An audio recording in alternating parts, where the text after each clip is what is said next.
Lift చేయండి. Hello, నేను ఎస్పీని మాట్లాడుతున్నాను. అక్కడ ఇన్స్పెక్టర్ బెనర్జీ ఉన్నాడా? సార్ మీరు పెట్టండి సార్. సార్ నేను బెనర్జీని మాట్లాడుతున్నాను sir. Banerjee, yes sir. Koteswara Rao గారికి వాళ్ళ ఇంట్లో సేఫ్టీ లేదు. మన కంట్రోల్ రూమ్కి తీసుకురా with protection. Yes sir. Sir మా ఎస్పీ గారు మిమ్మల్ని మా కస్టడీలో ఉంచమని ఆర్డర్ వేశారండి. వెళ్దాం పదండి. రఘు సార్ అందరిని ఫాలో అవ్వమని చెప్పు. Come on take. Yes sir. Constable రండి, ఫాలో మీ. Yes sir. మీరు ఎక్కండి సార్. త్వరగా.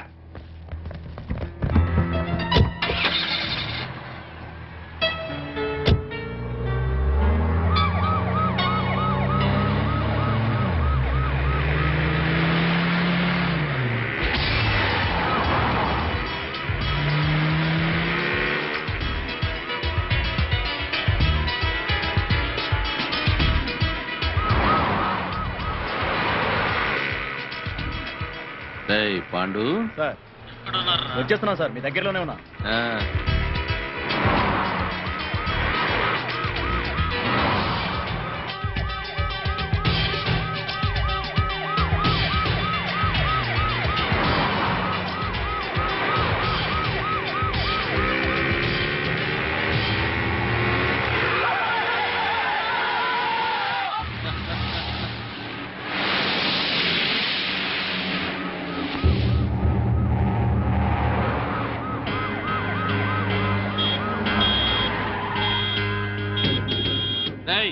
ఏమిట్రా రోడ్డు గడ్డం కాపావు? ఆపలేదు సార్, ఆగిపోయింది. సర్లే తొందరగా అలాగే సార్. 420. Yes sir. వెనకాల 9999 వస్తుందని చూడు. వస్తుంది సార్, మనల్ని ఫాలో అవుతుంది. అప్పుడప్పుడు చూస్తూ ఉండు.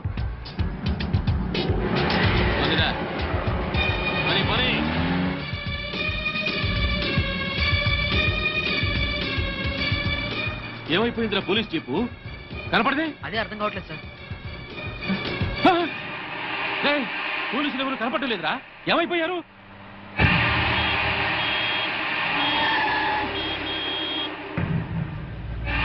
మళ్ళీ వీడెవడ్రా రోడ్డు కట్టంగా పెట్టాడు?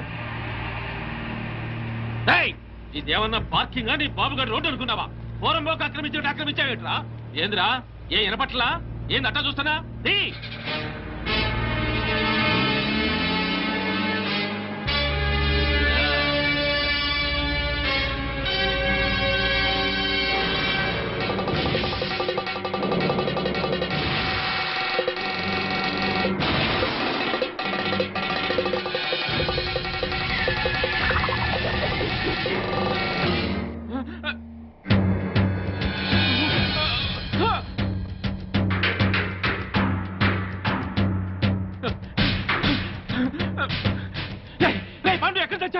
నా వెనకాల ఫాలో అవ్వమని చెప్పాను కదా. మీకోసమే వెతుకుతున్నా సార్. ఎక్కడున్నారు సార్? నేను ఈ అల్యూమినియం ఫ్యాక్టరీ దగ్గర ఉన్నాను. తొందరగా వచ్చావని.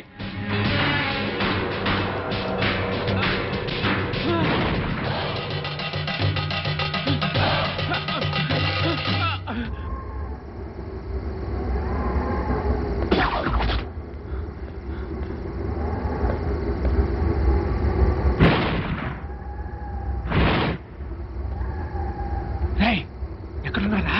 మీరెక్కడున్నారు సార్? ఫ్యాక్టరీ లోపల ఉన్నా.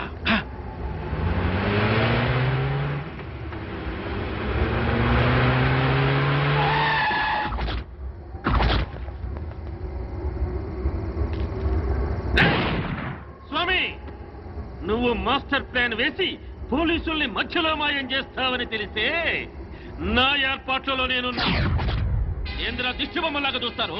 కత్తికో ఖండగా నరికి.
నీ మాట విని ఆ పోస్ట్ మార్టం రిపోర్ట్ తప్పుగా రాసిచ్చి నా ప్రాణం మెరుగు తెచ్చుకున్నాను రా.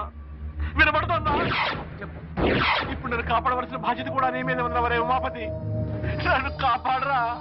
అరేరా, ఇప్పటిదాకా ఈ కేసులో నా మాటే విన్నావు కాబట్టి ఇప్పుడు కూడా నా మాటే విని వెంటనే వెళ్ళి ప్రెస్ మీట్ పెట్టు. ప్రెస్ మీటా? ప్రెస్ మీట్ ఏమిట్రా? ఎస్, నేనిచ్చిన పోస్ట్ మార్టం రిపోర్ట్ కరెక్ట్ అయింది కాదు, మిస్టేకన్ ఐడెంటిటీ అని చెప్పు. చెప్తే మన వాళ్ళని మర్డర్ చేసిన కేసులని ఆ మొగుడు పెళ్ళాల మీదకి రావాలంటే చనిపోయింది సీతా గీతలను రుజువు చేస్తే చాలరా, వెంటనే వాళ్ళ లోపల.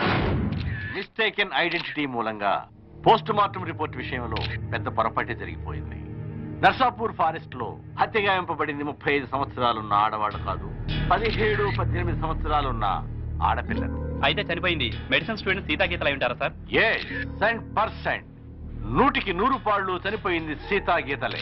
No doubt about it. నా వలన జరిగిన ఈ పొరపాటును క్షమించమని ప్రజలు.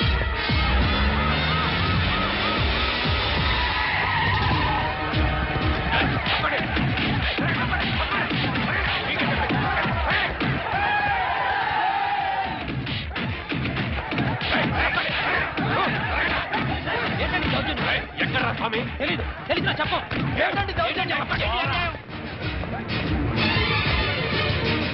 ఎక్కడే నీ మొగుడు? తెలీదు. ఇన్స్పెక్టర్ నోర్మై, పోలీసులతో కోర్టుతో ఆడుకుంది చాలు. ప్రెస్ మీట్ లో డాక్టర్ అంతా చెప్పాడు. మర్యాదగా స్వామిని అప్పగించారా సరే సరే, లేకపోతే మీ ప్రాణాలు తప్ప అన్ని పోతాయి. బ్రహ్మాండంగా ఉందయా నీ ఐడియా. పోలీసులు ఈ పాటికి ఆ స్వామి గారిని అరెస్ట్ చేసి బొక్కలో వేసి ఎరగుమ్ముతుంటారనుకో. మరేంటనుకున్నావు, మనది క్రిమినల్ బ్రెయిన్.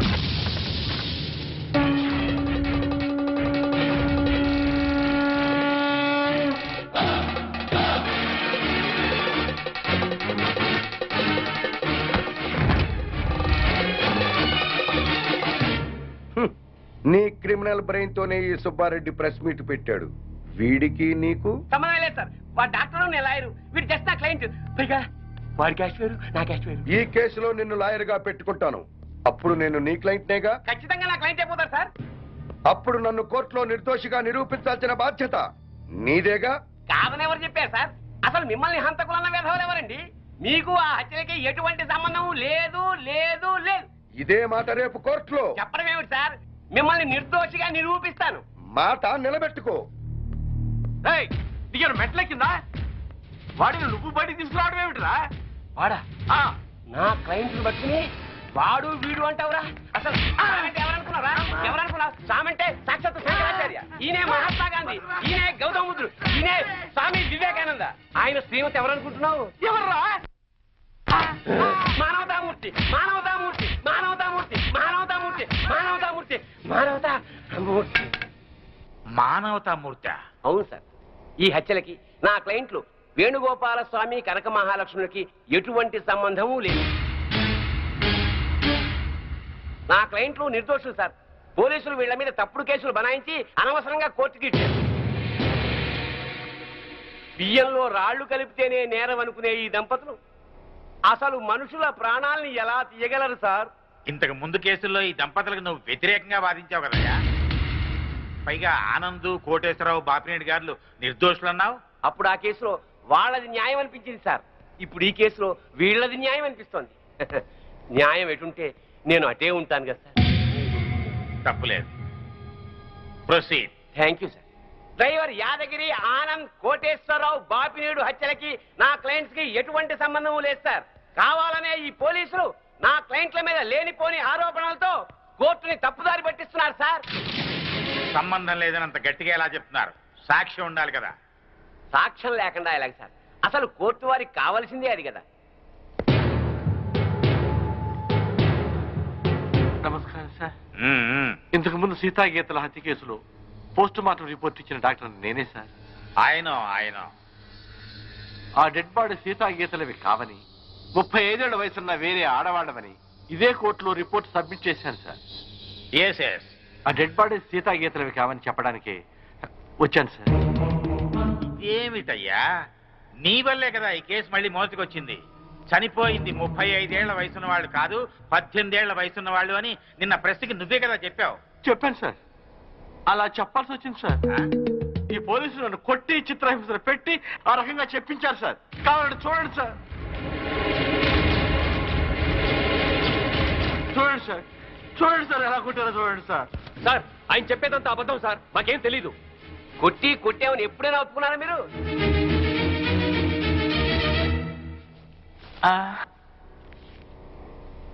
మిమ్మల్ని కొట్టి మీ చేత అబద్ధం చెప్పించాల్సిన అవసరం పోలీసులకే ఉందండి. చాలా ఉంది సార్. మీరేమో నేరస్తులైన సీతాగీతల్ని పట్టుకోమని పోలీసుల మీద ఒత్తిడి చేస్తున్నారు. వాళ్లేమో అడవిలో వీరప్పని దగ్గర ఉన్నారు. ఈ పోలీసులకు అడవిలో ఉన్న వీరప్పని దగ్గరికి వెళ్ళడానికి ధైర్యం చాలక, ఇటు మీకు ఏం చెప్పలేక, మధ్యలో నన్ను నానా చిత్రహింసలు పెట్టి ఆ చనిపోయిన వాళ్లే సీతాగీతలని నా చేత తప్పుడు రిపోర్ట్ చెప్పించారు సార్.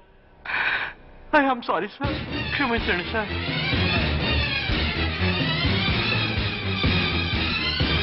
ఒక బాధ్యత గల ప్రభుత్వ డాక్టర్గా అప్పుడు ఇప్పుడు ఒకే మాట నిలబడుతున్నాను సార్. కోర్టు ముందు ప్రవేశపెట్టిన డాక్టర్ గారి సాక్ష్యాన్ని పరిగణనలోకి తీసుకుని కోర్టుని తప్పుదారి పట్టించిన ఈ ఇన్స్పెక్టర్ మీద, ఎస్ఐ మీద చర్యలు తీసుకుంటూ అమాయకులైన నా క్లయింట్లకి న్యాయం జరిపించవలసిందిగా కోర్టు వారిని సవినయంగా కోరుకుంది.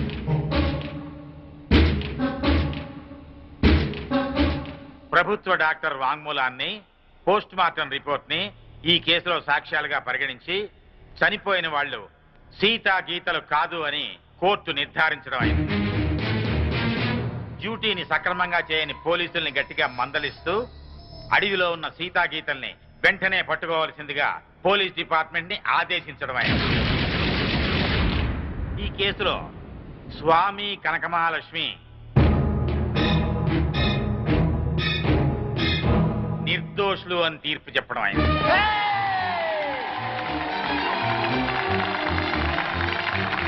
ఆగండి ఆగండి ఆగండి.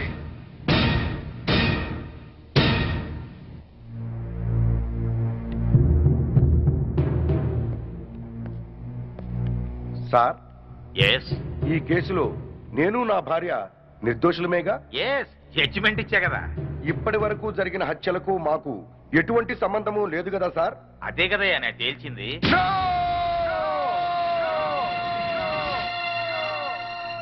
ఆ భగవంతుని సాక్షిగా, ఈ న్యాయస్థానం సాక్షిగా అసలు నిజం చెప్తున్నాను సార్. ఈ హత్యలన్నీ నేనే చేశాను.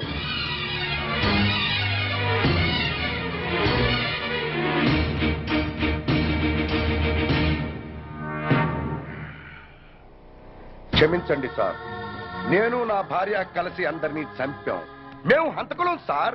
అయినా సరే లాయర్ గారి చాతుర్యంతో, డాక్టర్ గారి సహకారంతో మేము నిర్దోషులుగా బయటికి వెడుతున్నాం సార్.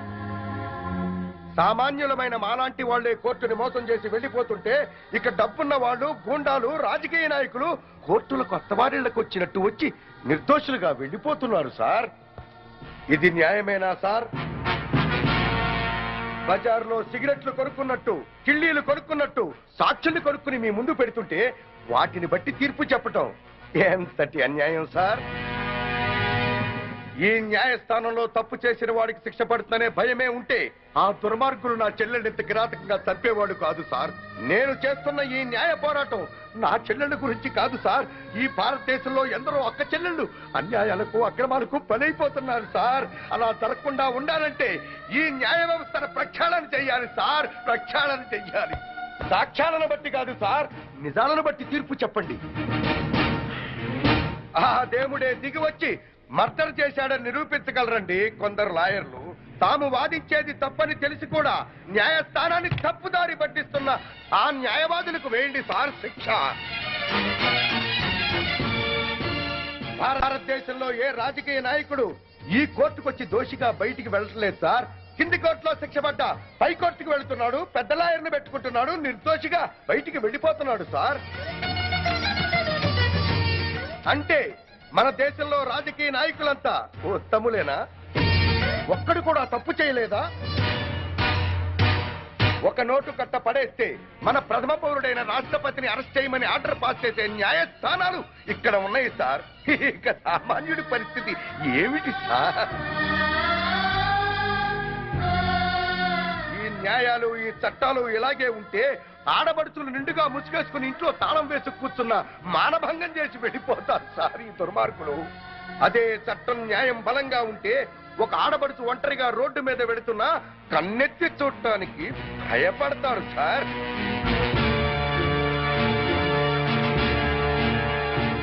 మీ ఐపీసీలో అచ్చు తప్పులు కాదు సార్, కొన్ని అచ్చంగా మాత్రమే ఉన్నాయి. చిన్న పిల్లలు చదివే పాఠ్య పుస్తకాల్లో అచ్చు తప్పులు ఉంటే అదేదో పెద్ద తప్పుగా భావించి వెంటనే వాటిని సరిచేస్తున్నారే.